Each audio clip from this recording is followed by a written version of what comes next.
Welcome back to the Print 3D channel. Today is February 12th, and that means day 43 of the 3DP 365 project.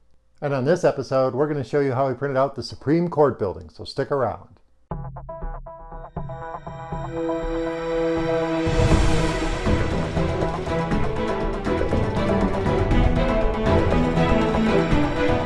Welcome back, and thank you for joining me here for day 43 of the 3DP 365 project. If you're unfamiliar with the project, check out the description below. I put a facts section down at the bottom that'll give you all the details. But on today's episode, we printed out the Supreme Court building. And this building is part of the MakerBot series of Capitol buildings that I like to print. And I've already printed a few of these.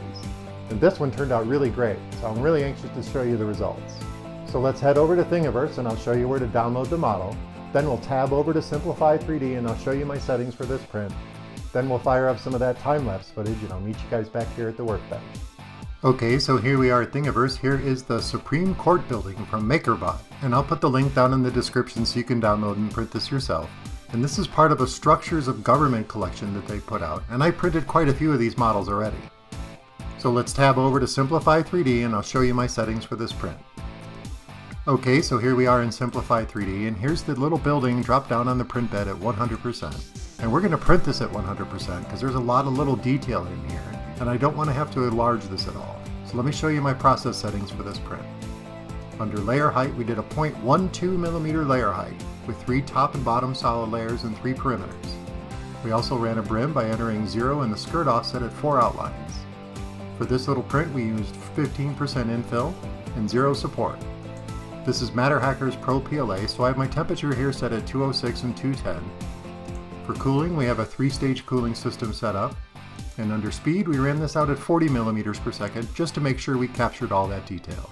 So let's hit OK, and let's hit Prepare to Print, and I'll show you how it slices.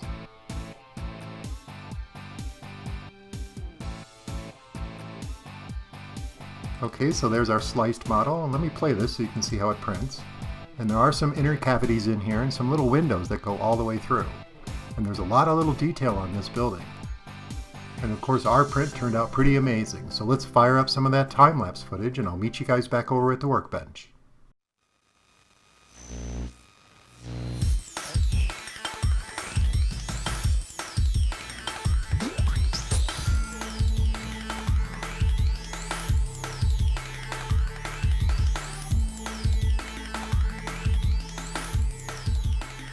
Okay, so that was a cool little bit of time-lapse footage, and here is the Supreme Court building. And this thing turned out awesome, and I'll put some close-ups in at the end like I always do. But all the little details that are on this building that they made are all here. Everything turned out amazing. I am really happy with this print. You can see all the little windows, and even the little windows that pass through into these inner sanctum areas, they all came out really nice too. There is a little bit of fuzziness going on where I had the seam, and I probably should have located the seam in a different position. But other than that, I think it turned out pretty spectacular. And of course, using MatterHackers PRO PLA in the color of white was the perfect choice for this Supreme Court building, and my gMax 1.5 XT Plus picked up all that detail. Well, that about wraps it up for day 43 of the 3DP 365 project. I hope you found this episode interesting. Please remember to subscribe to the channel, comment, like, and share those videos, and join me again tomorrow for the very next episode of the 3DP 365 project. This building turned out really great. I only have one more building left in the Capitol series and then it's complete.